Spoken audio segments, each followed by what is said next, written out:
All right. Habs fans, hockey fans, welcome to another brand new episode of the Curfew Boys podcast. Your host, Sammy, here with my cousin, Chris. Hey now. There you go. And Zuki, baby, the baseman, the ball buster. How you doing? Hey now, not bad yourself. Not too bad, gentlemen. It's been a How you minute. doing? No, really. It's been a minute. It's been a day or two. It's been a minute, a couple of days here and there. Yeah, you guys are doing good. Yep. We're trying to stay warm. Bank account just took a hit today, but not too bad. Bank account. I hope it's for good things. What did you buy? I'm taking my girlfriend on vacation. I need a break. Yeah. Can I come? Okay. Yeah, no, I got for both of us. I'm making fun of it because I'm taking every opportunity possible to use this to my advantage and get a favorable treatment in all situations at home. So these next few weeks, I'm going to milk it. I'm going to make you're sure not doing everybody dishes. listening to the podcast knows it. Oh yeah. No, it's funny. You're not It's going to funny vacuum as because well. I didn't hear anything. Everything just started getting done magically. So it's a funny Just way. throw your dirty clothes on the how this floor. works. Yeah. Socks Just you're on gonna her side push of the the bed. limits and see just how far it can go for the next few weeks. Just try this misogynistic experiment of yours and see how far it can go for real. Use her toothbrush. Yeah, or She's maybe laughing in the background. She's laughing in the background. I could hear. I hear. It's all good. Oh, I'm happy to hear that. Where are you going? I forgot where you're going. I know you said you were going somewhere. but I actually forgot.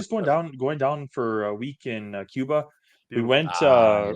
went to an Iberostar. Honestly, it's Spanish owned, and it's just another one of their resorts. But the last time that we went down, it was in Cayo Santa Maria. It was one of the nicest experiences that we've had. I know Cuba. Look, some people love it, some people hate it. Communist country, this and that and the other. But honestly, the beach spectacular. The surface was amazing.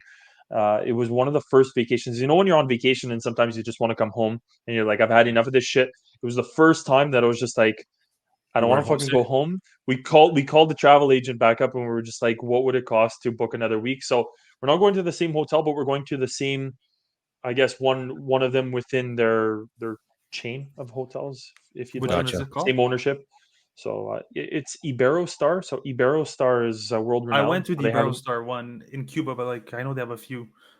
they What's the one had, that Azul? I so- think it was called, or something. No, it's not the Azul. There was this one's the Esmeralda Okay, very nice.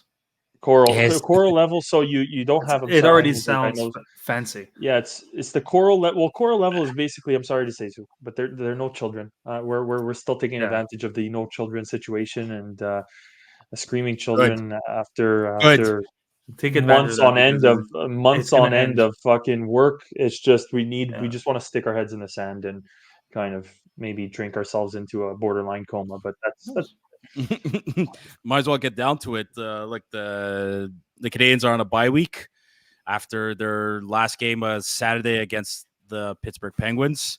They're on the bye week. It's the All-Star week as well. All-Star weekend is slowly approaching. And,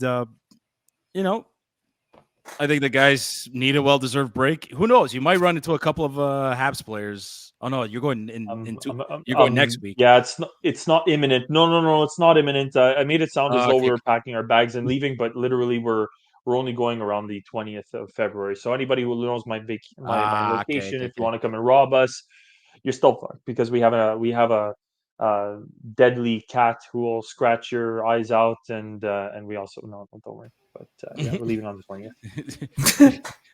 This is a hockey podcast, guys. Let's stray away from the vacation stuff. We brought in killer cats apparently. So, yeah. Did you see pictures of? Did you see the picture of? I think it was Brendan Gallagher, Harvey Pinard, Montembeault, and Ilonen. They're with their girlfriends and they're on the beach, just fucking living the life. There's also I did see that one. There was also the photo of Caulfield and Suzuki down in the Bahamas, hopefully doing those two. every night. Let's get that confidence. Let's make sure Cole is scoring this week just as much as every other week. Or in like in the Spitting Chicklets podcast, they call him the Cock. Apparently, that's his, yeah. Apparently that's his nickname. They call him the Cock. I kind of wonder why. I'm not Well, going to Ryan speculate. I'm Caulfield. not going to wonder. I mean, I wonder why. I'm not going to imagine why, but I don't know. Like, good for him. Good for him. Hopefully, he scores over there too, and he keeps his goal scoring streak. His goal scoring streak going when he gets back from vacation. But and you know what? It's kind of funny. You see the picture of Brendan Gallagher there with the boys. It's great that he's there with his teammates, that he's there to get away. But I think it's something we kind of got to talk about. His 5-game suspension that's been confirmed. Over the weekend that just passed after his game against the Islanders. So I know, Chris, our last episode, we were discussing how, look, we're not sure what he's gonna get. He might get suspended. He's having he had a phone meeting. And at that time, I personally wasn't too sure, but apparently a phone meeting means maximum 5 games you could get. So after hearing that, I'm there thinking, okay, you know what? He doesn't have any history. I'm assuming between 2 to 4 games. I really thought he was going to get 3. Best case scenario 4. Man, the NHL gave him 5, and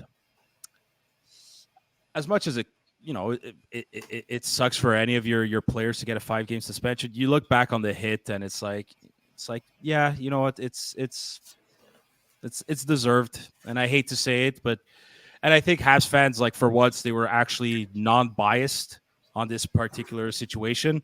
A lot of Habs fans on Twitter, they're all saying, like, yeah, you know what? It's shit like this we can't have in our game. He deliberately elbowed the guy in the head, and we can't have that in our game. And Habs fans were in support of the NHL deciding, or the NHL players' safety deciding 5 games. And at the end of the day, it's like, yeah, you know what?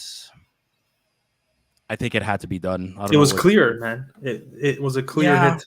There was no gray areas whatsoever. No, there really wasn't. People came to that very easily. Came to that conclusion that it was deserved. Look, I also think why he did this. It's like an accumulation of the last, let's say, 3-4 years of frustrations in Gallagher's career. It felt as if it was boiling up until this point. He's had a decent start of the season. Yeah. He had some nice opportunities early on, and then he started slumping again, and then the media started busting his chops. And I think it's all part of it. And listen, he's a man. Not men, but people, they have a boiling point. Things happen. He knew it was a dirty hit, pretty sure. He did let down the team. I'm sure Marty let him know about this. But hopefully, what's the next steps? What we see him do next is important. That's what I'm very curious to see. Yeah, I don't know. I think he's man enough to know and admit that he fucked up. Like, I don't think he's that. He's been here long enough, dude. Yeah, exactly, and he knows better. And he said things a couple times about other players that should know better.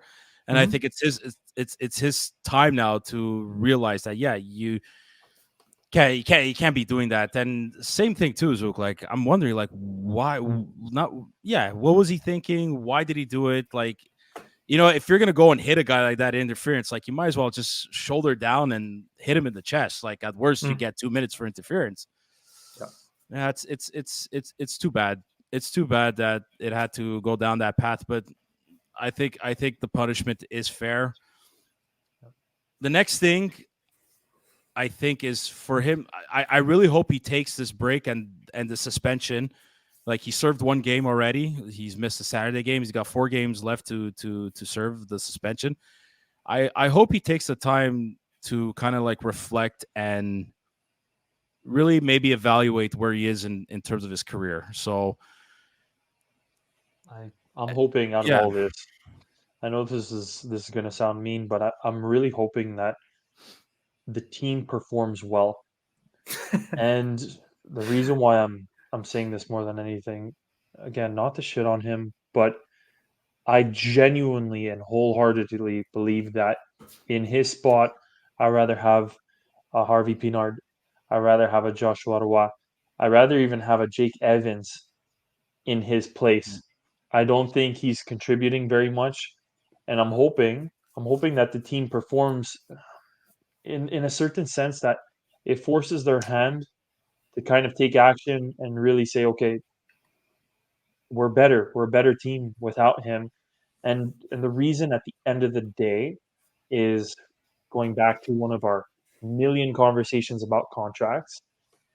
I think the Gallagher contract, more than any other contract on this team, I think if you get rid of the Gallagher contract, we automatically change pages. We open up the doors to free agents. We open up the doors to trades. We open up really to the complete turning of the page of the Montreal Canadiens. So, I'm not asking Gallagher to retire early. I'm not asking him he gave his heart and soul to the team. He clearly sacrificed his body already at the age that he's at to perform as he performed. But I think this is an opportunity to really put it straight under the nose of Kent Hughes to say, like, okay, with confidence, I Buy could him out. piece. Yeah, I could take this. I could take this. And even too, if we can't necessarily trade his contract, I'm not opposed to Marty just taking him out of the lineup and Well, saying, you know what, we're playing well without well, you. I think Marty's got to Could he have do a that? real Though? heart. Could Marty do what? Bench him or a healthy scratch? Like healthy scratch for like, yeah, but like in terms of like his contract and whatnot, that can't change. Like he's still playing he's or still on the not. contract. We're still yeah, okay. Well, He still takes up so when I say then- I hope Gallagher reflects, like, I hope. Look, it's I think what's frustrating everybody is the fact that it's another one of these late penalties, like towards the end of the game, that puts the team at risk of losing, and it's happened multiple times, like we said. But at some point too, I personally think Marty has a bit to blame of it as well. Like, I think he's got to stop putting him on the ice in those situations. Like, I don't think he should put him on the ice when there's like maybe less than 3 minutes in the game and we're trying to fight to keep a lead. But this penalty or this hit that led to suspension, compared to the other ones he's taken, this one is not because the game is faster than him. This was he looked at the guy and literally went after him with the elbow. And Those I don't even think he's slowed down though, man. Gallagher. Like if you want to speak about one aspect, I don't think he's one step behind, dude. I don't feel know, it. man. I when you watch it live, like, yeah, okay, like he's good. Live, I haven't seen a game like yet. he's good at he's good in the neutral zone. Like when he gets the puck and he brings it to the zone, he rarely loses it. It's when he's in the zone, he doesn't know what to do. I think it's his positioning, but not lacking speed. I think it's just his IQ. He puts in himself in, and that's one of the things that made him successful back in the day was that he was always in those areas buzzing. Whereas now he's in those areas buzzing, but he's not.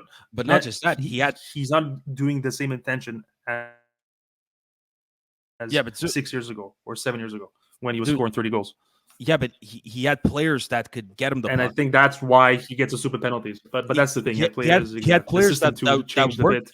He had players that worked for it. Like when he was scoring goals with Danault and Tatar, it's because they were the ones controlling the pace of the play in the neutral zone, and him too. The only way he was going to score if he was like 2 to 5 feet in front of the net, crashing the net. Whereas now he's there, but he's doing something else, and he's creating these opportunities to fuck up and get penalties and things like that. But I still think the game is still too fast for him.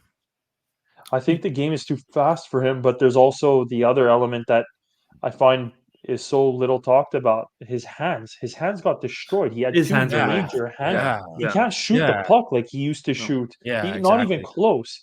Yeah. So I find his shot to be atrocious, and it's not. He only had one nice goal. He only had one nice goal. It was the snipe goal against New York. Like that, like we haven't seen that all season. He used to do that often, though. Like that year, exactly. Whatever it was. He used to have a nice wrist. Yeah, that's true. Bingo. Now you're right. Yeah, he looks like fucking Jonathan Drouin. Like his shot changed to him after his injury. No, but after his injuries. Yeah, Jonathan Drouin.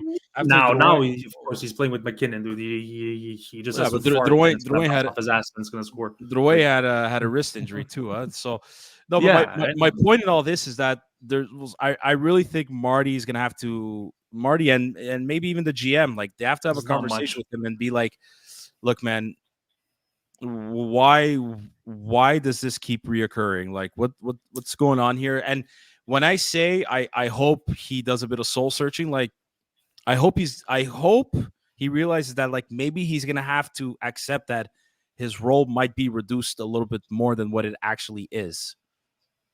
Yeah. I don't know. I don't know what you guys think, but Yeah, no, for sure. Like that's a necessity in my opinion. like I still, dude, I at the end of the day though, I still don't challenge his leadership qualities. And here's why. And like, yeah, what goes on in the locker room, like I know Chris has mentioned it for sure. He's a good guy. He carries the group conversations, all that, outside of the rink and all that, etc. I look at a play like remember when Charlie McAvoy earlier in the year got suspended for a similar hit, and I forgot another player did the same thing. They appealed the decision to get suspended. Brendan Gallagher didn't. So it tells me two things. Either they told him, look, you could try appealing, but you're not going to win. Or it's, you know what? Yeah, I fucked up. I deserve whatever punishment is coming my way. Yeah. And you know what? If he really is apologizing to his teammates, apologizing to whether he comes out publicly or not, all he has to do, like if he knows and admits, yeah, I fucked up, stupid thing, like to me, that's the sense. That is another leadership quality, knowing that you fucked up and that you own up to it. You make the mistake, you apologize to your teammates, your coaches, and you own up to it. So like I truly believe, I can't back this up with any facts. This is just my gut feel, is that he is going down that road of owning up to it and being a leader. Like to me, that's like, yeah, I know some people are going to argue, say, yeah, well, a leader doesn't do that in the first place. Fine, whatever, true. But you know what? Nobody's fucking perfect. We've all seen players like that, dude. Even Crosby gave some elbows to some fucking people. Crosby Like, did a couple of cheap shots. McDavid, you know what I did some mean? cheap shots. It's called sports. Fucking you know, emotions and things like that, man. Emotions, yeah. It doesn't mean it's personal. Exactly. It's the heat of the moment, man. Humans, look, it's like road raging. Fuck, it just happens, dude. Like, it's the same thing with hockey players, dude. Like at one point, they're gonna crack, or some stupid shit's gonna be done. Like you know, and that's like you said from the start. There is a boiling point. If he's if he's ready dude. to, and again, these guys are playing at the edge, dude. Like picture, they're playing at the fucking edge and the pinnacle of their sport. Like, dude, one little thing off the, for sure, it could create. I agree, and you know what? I'm giving him the benefit of the doubt that yes, he's owning up to it, and I think so too. And he apologized. Everything, like, even it doesn't need to be made public. It just has to be kept within the team, the coach, the GM, whoever, everybody in that organization, whoever, whenever. Look, but I think if we see Sam on that point, though, if we see within the next 4 games that he's off, okay, but let's say he comes back and we don't see necessarily a drastic change, that means that there's either Marty not gave up on him, but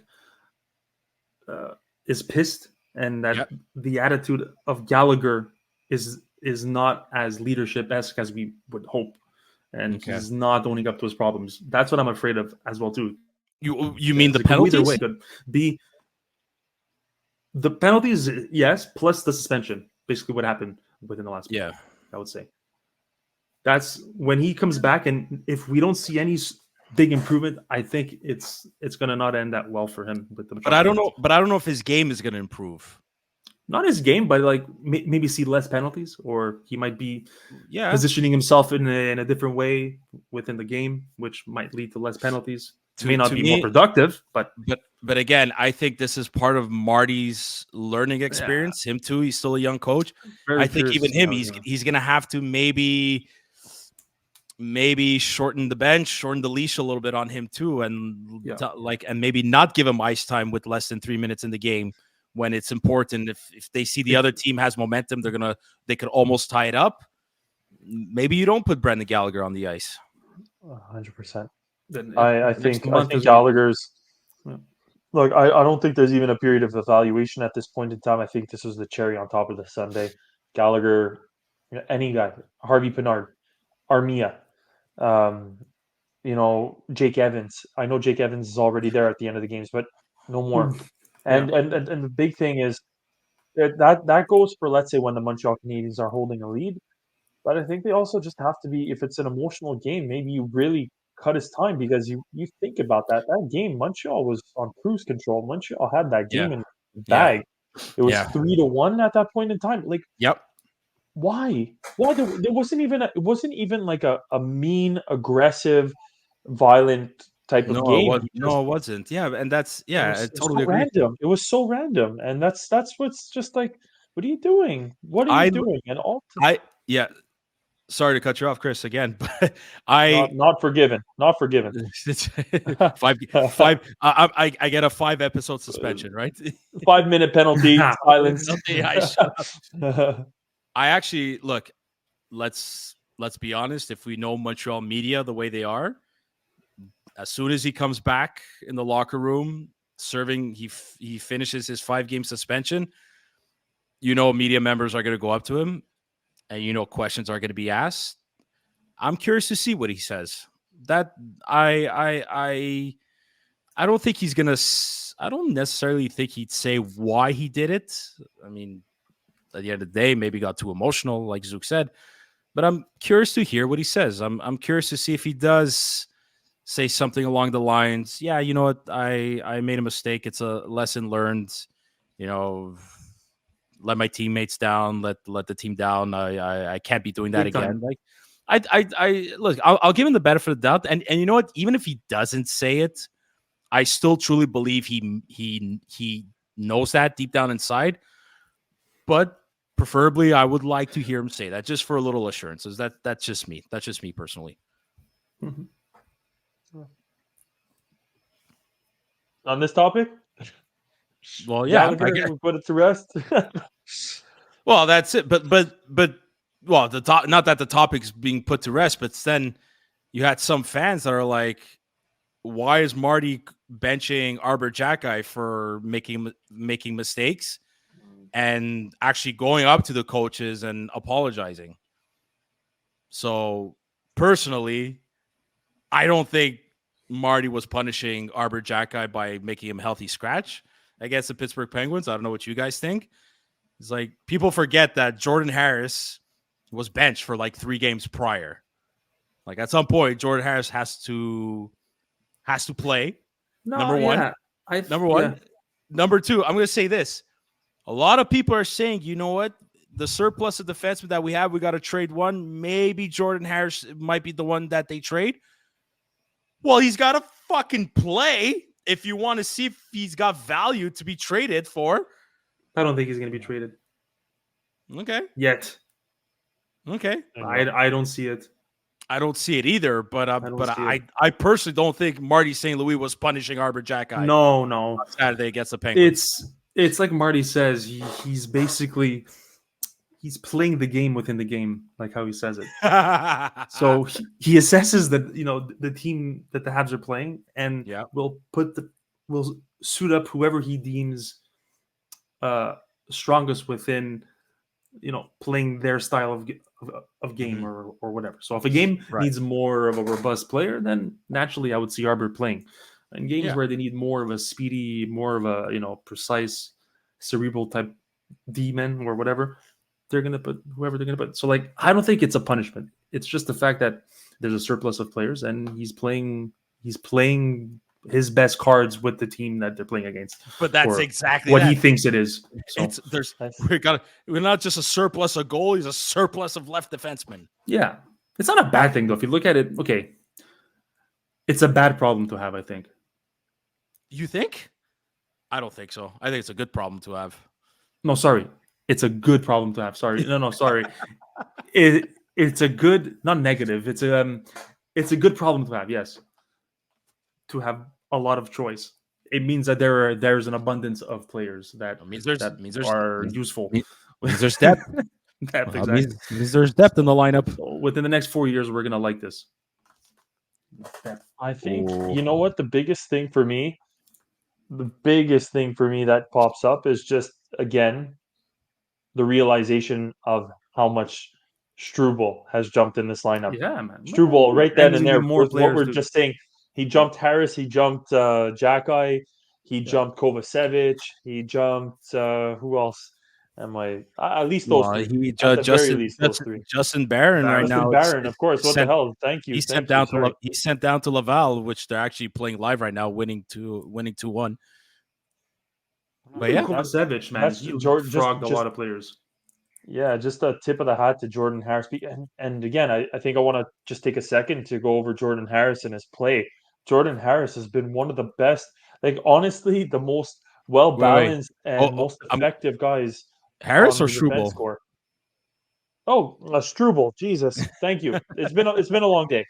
It's been a long day, but yeah, Struble has been just one of the most steady, reliable, effective defensemen. Like I'm just thinking about right now. Who does he remind you of? The guys, who does he remind me of?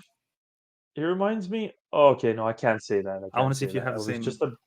person in mind. No, I'm not. I'm I'd say not going within the there because Habs, it's. like within within the previous 10 years, let's say. No, it's not Markov that I have in mind. It's not No. No, it's not because he Markov. doesn't. He Ro- doesn't have that. Roman Mark, Hammerlik. no, fuck. Roman No, no, Hammerlik, no, we got him at the no. end of his End of his career, career. just Yeah, along yeah. with like No, no. Spacek too. Yeah. I'm trying to No. think here. I'm trying to think who you got in mind, Zook. This is really. Oh, don't know. And it's in No, terms it's of not. style of play, in my opinion. Maybe a Frankie Bouillon, but better, but bigger. Maybe. That's close, Not. but not him. Or But yeah, maybe, but or maybe, that's or a maybe, good. maybe a Stefan Robida, but like just with a lot more physicality. No, not Robbie though. No, to But me, you- he Is has. he right-handed or was he right-handed or left-handed? The guy that you have in mind. I don't know. Not Hold even on. Zook knows. I don't know what hand. Hold on. But Because you guys, He reminds me of Joel Edmondson. yeah, just not as tall. he's a faster. Not as He's a tall, faster. but like He's a faster, similar. smaller. Yeah. Similar in terms of execution of his plays, man. Just Well, simple, Joel simple, Edmondson. Simple, but rough, simple. rough. Yeah. But 100%. I think He's what not I easy find to play with, crazy- Struble, eh? No, And so was Joel Edmondson. So no, that's or true. play against. I mean, Struble, I find Struble. No, sorry. I had to say that. he It just skates well, rolled off the Struble, tongue. and he's He not a small skates player very- too. You know, But he's made like the big thing is I've seen him make mistakes. Like other players are going on the breakaway, and he catches them. And Corrects it. he Yeah. cleanly knocks the puck. Like he's done that 2 or 3 Yeah. times now. And you're like, Yeah. holy shit, that's Yeah. that's an amazing defensive play. He's learning. Okay, so a lot of people are wondering, like, what the heck happened? Like, how did Struble suddenly go up, for lack of a better term, the depth chart? How is he beating out defensemen like Jackeye? How is he beating out maybe Jordan Harris, Justin Barron, Kovas? You know what people don't realize? This is overlooked, but when you play top minutes in college hockey, okay, like don't forget he's how old is Struble? Like he's 22, 23, kind of like everybody else. But Jaden Struble, not Jordan. God damn it, Chris, you got me confused. Jaden Struble played 4 years, I think, in college hockey, and he played against men. Like, dude, like, don't kid yourself. Like, college hockey is very tough because of the age group. Okay, it's not like the CHL where it's 16, 17, 18, 19-year-olds. Okay, it depends the month of your birth. You could probably go till you're 20 and then you go pro. Like Jaden Struble played against 21-year-olds, 22-year-olds, 23-year-olds, 24-year-olds too. Like since the age of like 18, 19. Whereas Arbor Jackeye was amazing in his final year junior, but he was a man amongst boys. He was 21, 22 in top shape for his age, playing against a bunch of other 16, 17, 18-year-olds. Like, he was a man amongst boys. So, like, in terms of Jaden Struble, the development level, it's very different. And it's really, really overlooked by college players. Like, dude, like his teammate Jordan Harris too. That's why he was able to kind of fit in the NHL right away. Like Jaden Struble, he started a bit in Laval and he looked amazing. Give him a try. It's like he hasn't skipped a beat. Jordan Harris did it. Cole Caulfield did it. Sean Farrell did it. You know who's doing it now? Fucking Lane Hudson is doing it. You know what I mean? Like it's so overlooked how much these college kids are playing against men practically in peak physical shape at the age of 22, 23, even 24. The only downfall to college hockey is they don't play as much as a CHL. CHL guys, they're playing like 80 something games a year. So it's a full year. Whereas in college, you're playing 35, and if you go to the Frozen Four, you play maybe 40, 45 games, something like that. You know what I mean? But at the same time, but if you dominate at that level, there's a very good chance you're gonna have a very good career in the NHL, and you're developing properly. Like college hockey is very underrated. I mean, it's a lot better than what it used to be especially back in the late 70s, the 80s, the Nyland days, the Chris Chelios days. Like even now, like it's at a whole other level. But don't underestimate performances of guys that what they do in college, especially if they're small players like Cole Caulfield or like the Lane quality Hudson. of players the Americans have been Dude, shooting out lately. They're unreal. And they're getting Canadian guys too. Adam Fantilli, who won the Hobie Baker last year. Now Macklin Calabrini, who, TSN broadcasted a couple of the Boston University games. And Calabrini's unreal, but so is Lane Hudson. And they were showing games against Jacob Fowler and Boston College. They're a fantastic hockey team. Jacob Fowler kid's amazing. Did you guys see what Ray Whitney said about him on the Spitting Chicklets podcast? It was honestly, look, Ray Whitney doesn't strike me as the biggest Montreal Canadiens fan, but his comment on looking similar and having an impact similar to that of Dominic Hasek. I couldn't believe Montreal fans specifically. Yes, specifically. Wait, he said that about who? Jacob Fowler. Jacob Fowler. Yeah. Just Hasek does not look like Hasek. No, he just said his doesn't look like Hasek, but more in the sense his impact. I think his impact on the game. So elite goaltender, fuck. Yeah, and that's what he said. He said we have an elite, and he called out. He said Montreal fans, like, in other words, get ready because you have a hell of a goaltender. We don't know how the hell he went in the third round, but he's absolutely fantastic. He's already won the award for best goalie 2 years in a row. Come on, baby. Honestly, I think I know we're excited about Jakub Dovish. I know we have Montembeault playing well, but I have no hesitation. Cam Fowler was built to play in the Montreal market. His track record. Not Cam Fowler. Sounds like Cam Fowler though. Well, Cam Fowler's a defenseman. With the names tonight, it's not happening for us. I don't know what it's. I don't know. Let's re-say it just in case we want to use it as a clip. But Jacob Fowler, honestly, with his track record, that's one. With his pedigree and just his character, this guy is built to play in Montreal. To me, it's his character, his swag. Stamp it now. Jacob Fowler is going to be Carey Price's replacement. Hopefully good, just as good, if not better. But I think he's our next goaltender who's going to lead us to the high level, promised land, the motherland. I wanted to say promised land, but like I don't want to promise that this guy's going to bring us a cup, but this guy's going to make us much more competitive. And again, I love Sam Montembeault. I love what he's doing for the team right now. I think he's at least a playoff goaltender. I would trust him in the net in those circumstances, but I think Jacob Fowler is going to be one hell of a goaltender. But he's going to be one of the top ones with like the Devin Levy or Levi Jeans, however you want to pronounce it. I know he's from here, so I owe him a little bit more respect than that. But just to say, I think he's going to be one of these top end goaltenders when the Vasilevskis.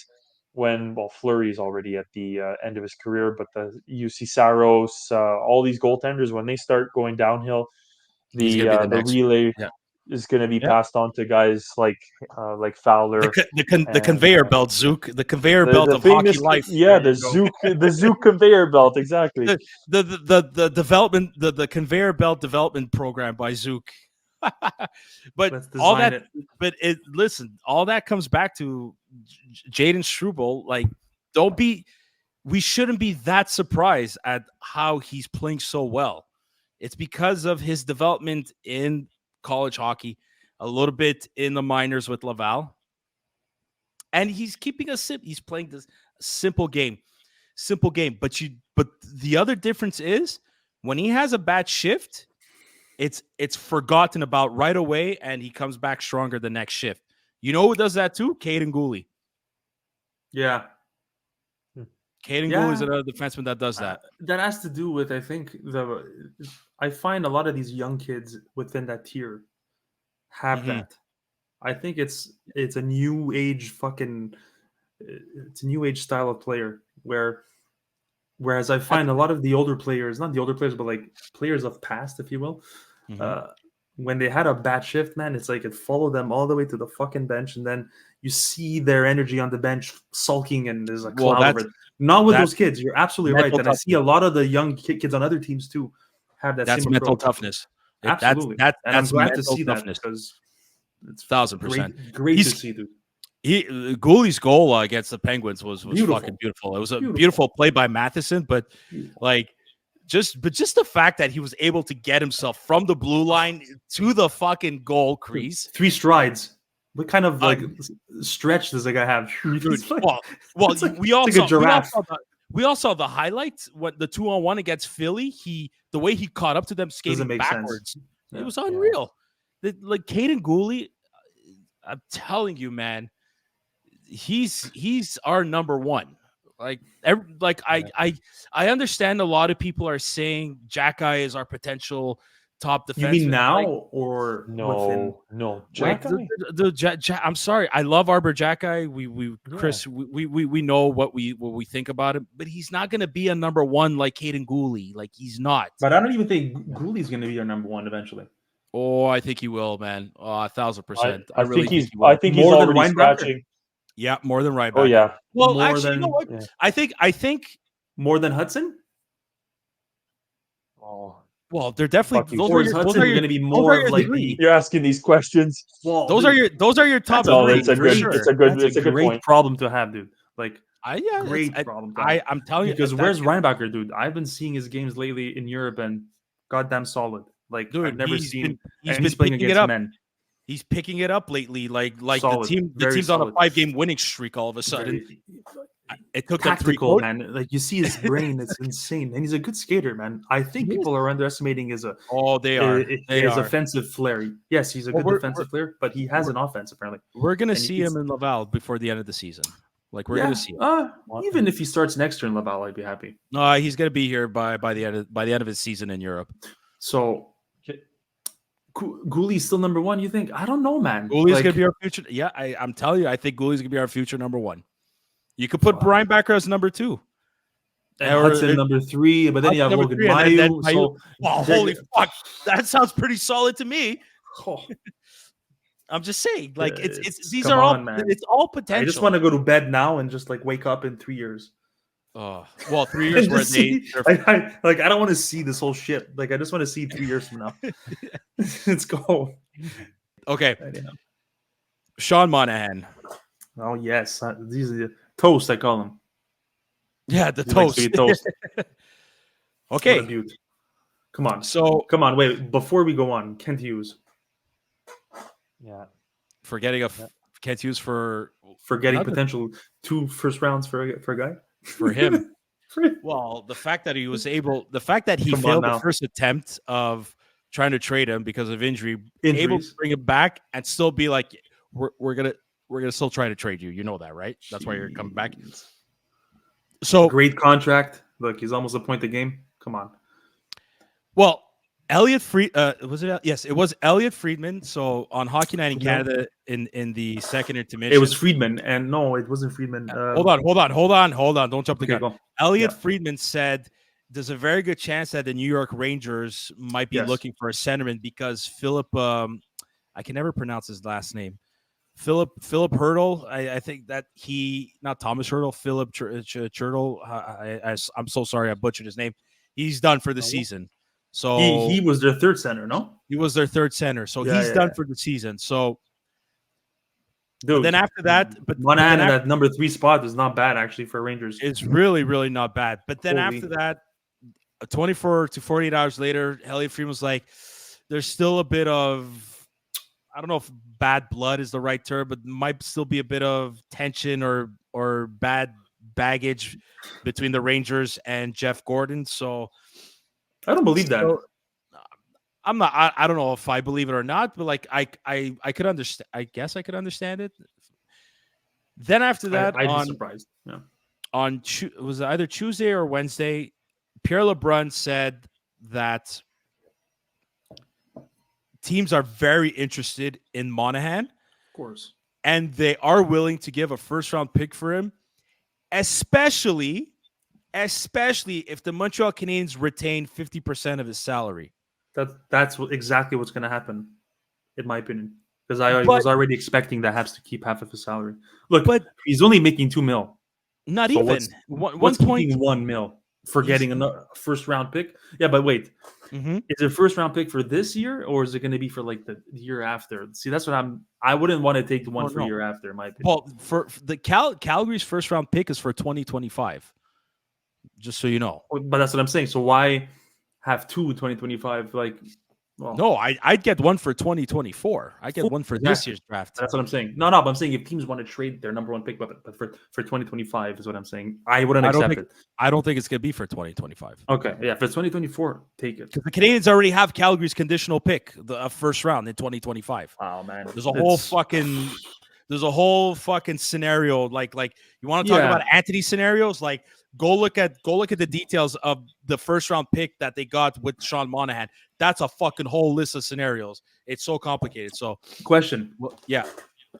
Do you think there are teams out there willing to trade not a failing prospect, but like a Doc, a similar story to Doc, a guy who's young, touted. Look, the Rangers not panning out at his, but who's still young, Dude, like the Rangers 2024. The Rangers are shopping Capo Caco. There you go. Yeah, but what's his contract? If that's even on the table. But what's his contract at? Or what contract is he going to want? Well, right now it's I don't hold on a sec. Where is he? He's going to be an RFA at the end of the year. So Kent Hughes is going to have to re-sign him, and he's eligible for arbitration. That's what I'm saying. So it's risky stuff. Look, I would take him for sure. I take him if he's young. There's huge ceiling potential, dude. He's 22, second overall pick. I love that stuff, man. That I like because look, a draft pick doesn't necessarily look. We picked in the first round of Paling. You see how Paling fucking panned out. Like, yeah, but he's 20. I wouldn't want to risk a Monahan value for a player. He's still in the NHL. He got a contract extension. He's still in the NHL. Yeah, but that's a 20 goals a year. Yeah, but that's a 25th, 26th overall pick. Like, yeah. But I wouldn't. But that's what it's going to be, though. If we're trading Monahan to a Stanley Cup contending team, that's the position of their first rounds. Dude, I convinced if Kent Hughes gets a first round pick in return, he's using that pick to trade for a player or trade. Yeah, exactly. Yeah, well, that's another 1,000. I think at least. But here's the concern amongst most Habs fans is that the Canadiens are already retaining 2 other salaries, that of Jeff Petrie and that of Joel Edmondson. And you can only retain 3 of them max. Oh, so if you're retaining Monahan this year, good luck trying to retain Jake. You won't be able to retain Jake Allen's contract if you're trying to trade him. Yeah, but when does Edmondson come off the books and when does Petrie come off the books? When are the end of their respective contracts? And Edmondson comes off the books at the end of this season. Jeff Petrie comes off the end of the books at the end of next season. So Jake Allen, you could trade him next year if you want, or as of next season, and retain salary. But it ain't gonna if they retain Monahan, you could forget about retaining Jake Allen's contract. So one team, I think we could get a first round pick, Or you look into some of their prospects, the Winnipeg Jets. Right now, the Winnipeg Jets don't have Mark Scheifele. He's injured. And what prospect would be tantalizing? Well, I always like Colby Barlow, who's in the OHL right now, and you even have Brad Lambert, who plays for the Manitoba Moose in the minors. Colby's young though, man. Like he's Barlow. What's he up? Oh wow, he's doing really well. He's a good player. Really well. Yeah, he's a good player. I think he could be a good second line player, left winger. Yeah. Personally, I'd rather get the first round pick and see. He's like another Joshua Roy. Yeah, that could be. That could be a good comparison. Another team, maybe the Boston Bruins, maybe the Colorado Avalanche, but those are the 4 teams I could see right now. Let's trade back Lehkonen. Yeah, not gonna happen. not definitely not gonna happen. But a lot's going to happen. I know Calgary is trying to trade Elias Lindholm. So that could be a determining factor as well. Or he stays with us. Well, here's another thing that's conflicting among Habs fans. I'm okay with that because he's good with the kids. He's good like in terms of leadership. He fits the mold of the Canadiens very easily. He really does. Fit in like a glove. So he's still young. He's 28 years old. Like he could still play another 2 years. 3 years. Okay. I would sign him 3 years for like $2 million to a pop. I would do it differently. I would sign him every year on a 1-year contract, trade him at the deadline every year until and keep him coming back. Like just the fact that Kent Hughes was able to get him to come back for a second year, and he likes Montreal though. With the notion, says it a lot of times. Yeah, that he loves playing here. I would sign him for 2 years. You want to know why? Because he could be a potential mentor to a centerman like Owen Beck. There you go. Yeah, absolutely. Yes, I definitely see that. Beck too. I keep forgetting about Beck. Machar is probably not going to be a centerman, but Machar could also have. But I think he could have a similar style of play, even on the wing. Mm-hmm. I think he could be a smart playmaker with better skating capabilities. But I also want to see sort of him and Doc together for a good chunk of a season. You know what I mean? Like, can you imagine next year's line, a line next season? Let's say Christian Dvorak still coming back. He's the third line centerman. Slavkovsky's playing the top line with Nick and Cole. Well, your second line. I mean, what if you have Doc, Monahan, and Anderson, Josh Anderson? Where's Newhook? Oh, fuck. Even Newhook. We got to put him somewhere. You know what I mean? There's him too, but we keep forgetting about Newhook. We keep forgetting. I know. The whole night Zook has just been like, you're forgetting about this player, and you're just like, fuck, that completely screws all my plans. It's like the third time he's not, but it's great. We have these great That's problems. a good. Yes, I agree 100%. Newhook was acquired here to be part of this building team, this winning culture. He was brought here for that. He was brought here long term. Monahan was short term. Yeah. So, but I understand how everyone's like, yeah, he loves it here. He's great for the younger guys. He's a good teammate. Apparently, he's fucking player, hilarious. Man. He's a very good player. He's a smart player. Ooh. So it's tough, man. I want him traded because I know we could get a good return. But after that, I want him to come back for like 2 years max at the same amount. Holy crap! If he does it, fucking pulls it off, we should be parading just that. Fuck. Yeah. Holy shit. I don't know. What do you guys think we could get in return for? But who knows? But I just say there's going to be a bidding war. I think Kent is doing the right thing. I know we've talked about risking injury or avoiding that injury that Monahan could possibly have. Mm-hmm. But when push comes to shove, when push comes to shove, when push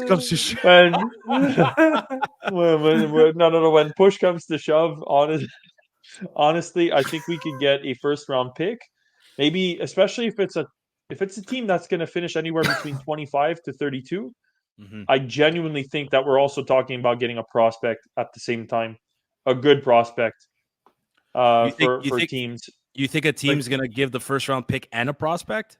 Yes, I do think, because I think that first round pick is, I don't want to say it's worthless, but you're basically getting a second round pick. So you might as well, they're going to say, no, we want something certain. We're giving you something certain.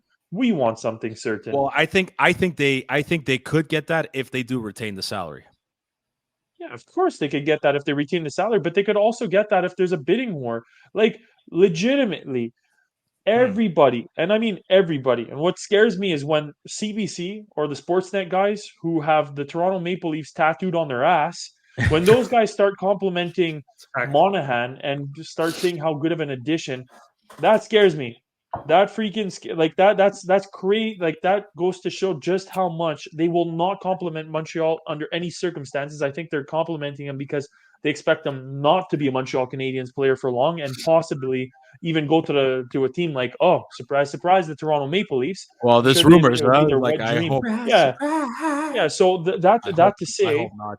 Oh God! But all that to say that Monahan, I absolutely believe that at the end of the day, there's going to be a bidding war. Like, I'm legitimately wanting to take a day off work in anticipation and see it all come to the culmination of the trade. I genuinely think it's going to be a first round pick along with a top end prospect, and top end.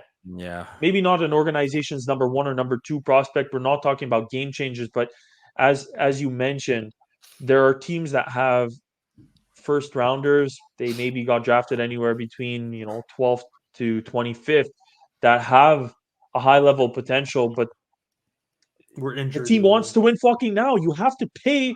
You have to pay to play in the end. Well, and what did Tampa Bay give for Janot? They gave him how many first round? How many picks did they give for Tyler Janot? Remember? It was stupid. And that's what I'm saying. Like, just prepare yourself, because I think we're going to be getting more than you think, and I think that teams are really going to make a hard freaking push. And I think the biggest thing is what's most reassuring is that there's no standalone team that's at the top of the mountain, other than the Edmonton Oilers, who are peaking right now. But there's no standalone team that's leaps and bounds ahead of all the others. This is not the Tampa Bay Lightning of a few years back that were guaranteed to be going to the finals. This is not the Pittsburgh Penguins of 2015, 2016, which were just a dominating force. This cup is open. This cup is in play, and it's in reach for a lot of different teams.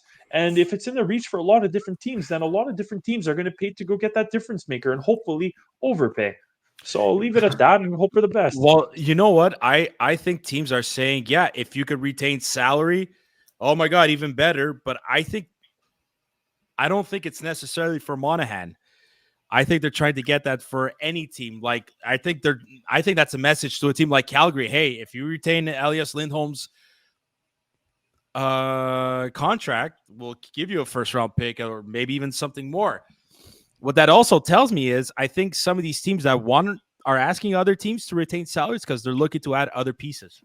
Wait, do you think the Habs will have the opportunity to fix their whole solution, not the solutions, but their whole 3 goalie situation with a trade? Oh, well, it's the only way to do it. But no, I'm saying with this trade with Monahan, I mean, you think he could like masterclass that shit out? Like, yes, dude, we'll accept certain terms and conditions for players. I don't even think he has to retain a salary to a team like Winnipeg. They could afford Monahan's full contract, and even at that, they don't have to pay under $2 million. They just got to pay whatever's remaining from the contract. So, like, it's not. It probably might not even be $1 million. That's my point. When you trade someone at the trade deadline, the team owes whatever's remaining of that player's salary. But if there's more years on that contract, then yes, then your cap hit affects your team or goes towards your salary cap. But other than that, teams only have to pay whatever amount of money is left to Monahan's contract. They don't have to pay the full. They don't get the full $2 million under their cap. I mean, they do show that for technicality reasons. But at the end of the day, it's like, no, majority of salary is paid by Montreal anyways. Yep. So, and I think that's like you're saying, the type of money that would be getting spent if Jeff Molson is walking down the hall and stubs his foot, like there's more money that falls out of his pocket than what would be owed to Monahan's contract remaining. So just let's be clear on that. It's not a lot, Man. but it still makes all the difference as to fitting under the cap. At the end of the day, they have to respect those rules. And again, no matter how small it is, it's just playing by the rules and fitting under the cap. So.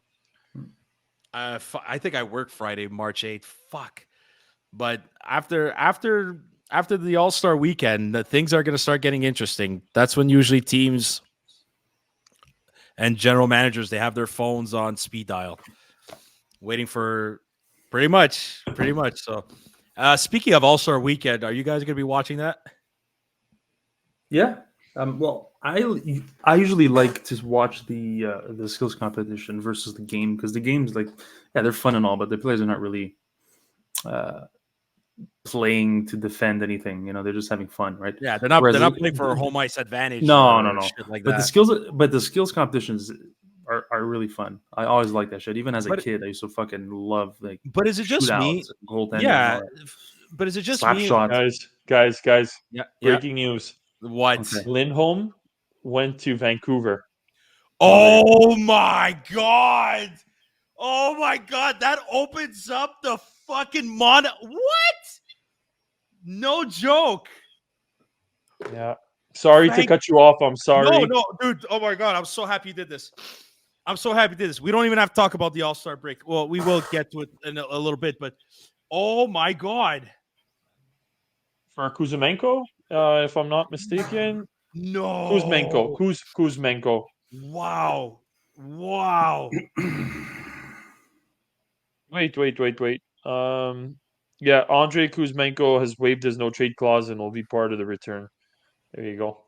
Oh my god. So boom, dude, perfect timing. Monahan is officially on top of the centerman position in terms of like trade bait, the trade center, whatever TSN's trade the chart that they have. Sean Monahan is officially it's the master bait list. It's the master pretty bait much. So, oh man, wow, Vancouver, Jesus Christ! You have Elias Pettersson as your number one, and now Elias Lindholm as your number two. Oh my god! Wow, Vancouver all out. Vancouver wants it, huh? Yeah. Edmonton winning the cup. Toronto, Canada's team. Yeah, fuck you guys. We'll show you. Holy shit! We'll show you.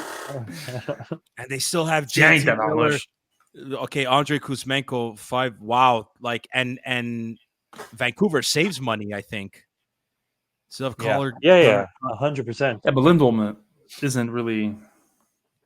Oh, dude, no, he's a good He's not defense. that He's a good good. centerman. Yeah, he is. Zook, stop Yeah. it. Stop. Yeah, he is. Think of a Blake Coleman, maybe even better when he went to Tampa. No, not. Oh, dude, I'd say he's just he's a better Sean Couturier, I think. A good two-way centerman. Yeah. He's a very good two-way. that. Wow. So that officially puts Sean Monahan as number one in terms of the trade bait. Well, Holy I thought he shit. was always ahead of Lindholm. Nope. Why? Lindholm was number He one. has more points than him. It doesn't matter. Lindholm Okay. is younger. younger, a bit healthier in the sense. Yeah. It's not as. I think he had a few injury problems, but he's not as No, but injury prone. he is younger. Yeah, for sure. He's a few years. Holy shit. That's unreal. Oh my god. Live during the episode. So that just increased the value of Monahan. Monahan's value just went up even more now. Yeah. Do we know any other detail? Kent Hughes right now must be tapping his bald coming head. up. No Jeff salary retention? Jeff Gordon's standing behind him, just buffing it. Come on, boy. Wow. Vancouver Canucks. Holy fuck, man. A lot of people are speculating that Lindholm would go to a team like Boston. He would have fit well in Boston. Like they need a centerman too. Yeah. Oh, I'm happy he didn't. Well, he's staying out in the West. Yeah, I mean, he's staying out in the West, so that's pretty Jeez. Wow. Okay. Well, I mean, look, back to the All-Star game. Like Zook, I like the skills competition too, I but love it. is it just me? But like, it seems like there's a lack of pride amongst the players Yes. when going to these Yes. things. Yes. Like, is it just me? Like when we were younger in the '90s and even the early 2000s, like going to the All-Star game, like there was a sense of pride. And like it was good for you and your reputation Dude, as a hockey player in right. the league. And people were fighting for that. We're not fighting for that pride, but yeah, they were putting in well, the effort. And I it was remember merited. It was I was- deserved.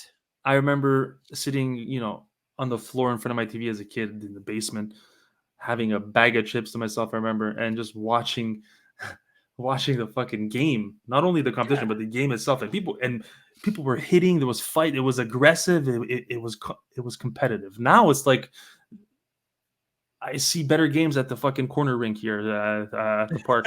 Like in terms of effort, Well, it's wanna know why that's not good, man. they Like got- you want to have a show. you want to know why it was competitive back, because it was East versus West. It was Yeah. exactly, and it started to shift when they changed all the formats of that kind of stuff. When they started bringing Europe. division, like What was cool Dude, remember- at one point was Yeah. the Europe or North what was America- it, world against North America or something. North America versus the world. Yeah, That was fucking that was cool, man. interesting too. But That at the was cool. time too, they fought for home ice advantage. You go to the Stanley Cup finals. Yeah. Well, okay, well, Oh, it's that I the didn't Eastern- remember. You're right. Yeah. They used to Yeah, fight I never thought for of that. home ice advantage, and That's not cool. just that. Nowadays, it's like, well, we need to have one representative for every team. It's like, okay, but no offense, but if nobody on the Coyotes is playing well, or if nobody on the Ducks is playing well, Since when has that been it's like a couple of requirement? years. Because I remember back in the day, Couple like of- growing up, like when we were in high school, or whatever, and elementary school, there was years where there were no Habs Yeah, 'cause representing they- in the All-Star yeah, game. 'cause they But that's suck. but that's fine. But like, why this year you have to have even fucking players from Arizona, or you have to have a player from fucking Columbus, because or you some tap bullshit. you tap It's into like- each fan base. You It's just smart, you end up yeah. covering all fan bases. Well, but you're watering it down, then basically You that's are the watering issue. it down. and that's why it's And there's- shit. well, there's like you said, there's no passion, there's no The heart. passion, yeah. It's The skills are I'll be cool, though. honest. Yeah. Yeah, but that's it. The skills competition, what these guys are able to do, Yeah. is absolutely incredible. And it's like, okay, I enjoy the skills competition, but the second day for the game, like you're saying, it's just brutal. The goalies look like fucking Timbit hockey goalies. Yes. They don't even look like they look like they're trying to dodge the puck, not even make the save. And it goes for the goalies. It goes just as much for the goalies. Like, you want to see them make these outstanding saves. If you're truly the best goalie and you're going to the Then- All-Star game, then well, I'm play expecting like the to see a best. damn good save from you. I'm Exactly. expecting, and there's like you said, there's nothing on the line. There's money on the line, but these guys have fucking more money than they know what to do with it see in what- the first place. Did you There's see what Cale nothing McCart at said? stake.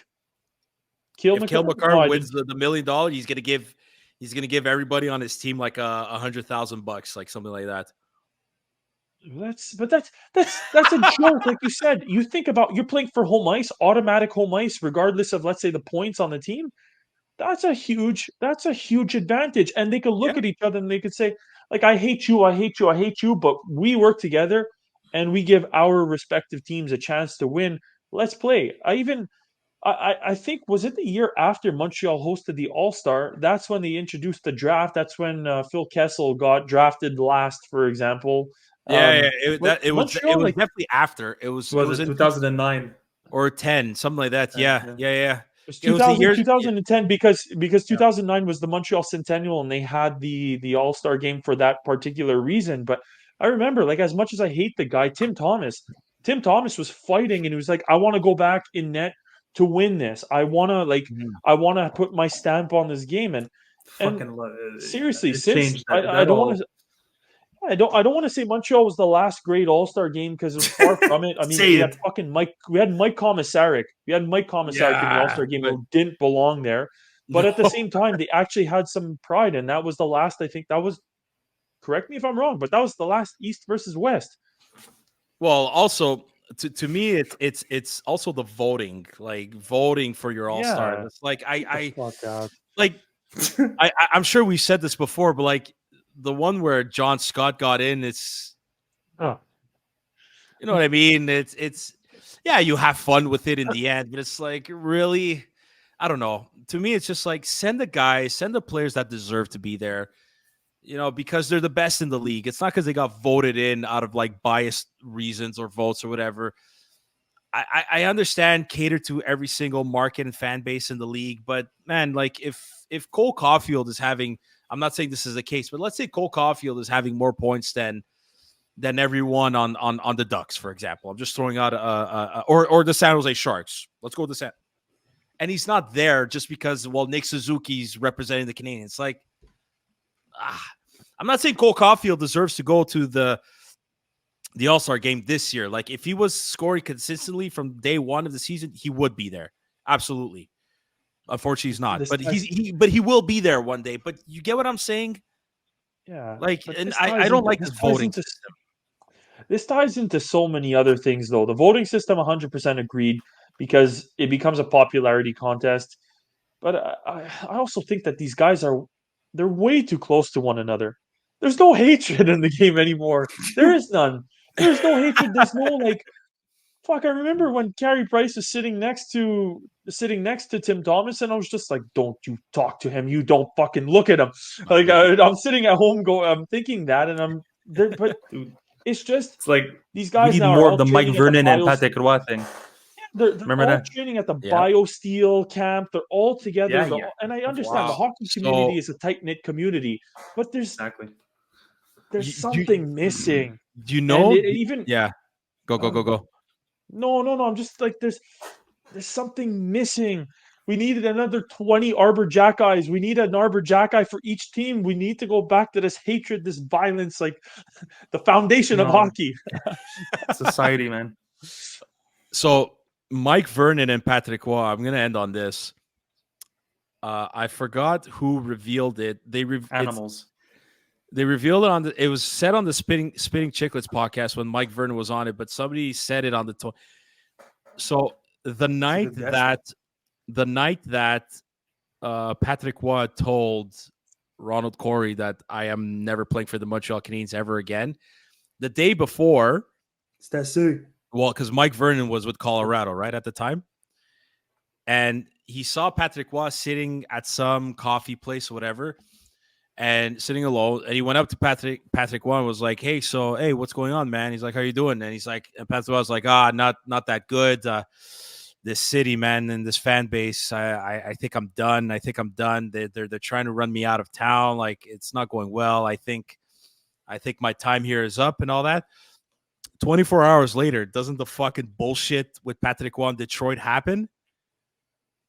And wow. Yeah. So, like, before but apparently Mike Vernon told him, he's like, dude, man, if you have to get out of here, get out of here, type of deal. Like, don't fully quote me on this.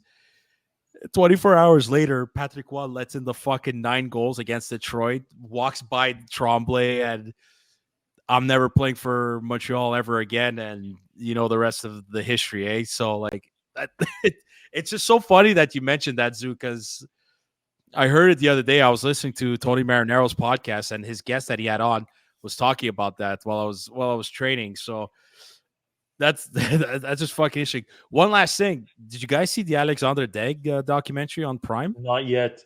Watch it. Very good. Very, very, very, very good documentary. And that's basically how to not GM. No, it's basically sign a player is so much money, but without even seeing him play a game in the NHL yet. I think most importantly, it's equivalent to this. You drafting Alexis Lafreniere and paying him $10 million for 10 years before he plays his first game. It's also the importance of sports psychology. Oh yeah, for sure. Because it was not existent. He had all the talent in the world, man. Alexander Daigle had all the talent in the world. He lost that fire when he got drafted. He didn't have that full-on desire. Yeah, he didn't have call it hard eye, whatever the fuck you want to call it. He didn't have that full-on desire for the game of hockey. Like, he loved the sport, but young, naive kid, 18 years old. He had no guidance in terms of like how to behave, how to act, what to say, still got and all paid. that. Like, yeah, he still got paid, and believe it or not, like the guy was still scoring 20 fucking goals like almost every other season. Yeah. But it's a really cool documentary. I'm not gonna give too much away, but like, watch. I enjoyed it, and it's the NHL needs documentaries like that. They need more of that. They really need fucking. They gotta do like a 100%. broad. They gotta do like a Broad Street Bullies documentary. They gotta do like a fucking Montreal Canadiens in the '70s documentary. They gotta do something, man. Like Prime's pretty good. Like they could do something. Fuck. So that's what the NHL needs. I keep preaching that, but Do like something. even NASCAR now is coming out with a fucking Netflix. NASCAR. But like them two NASCAR now. Dude, Like Formula One fucking has a Netflix show in the States.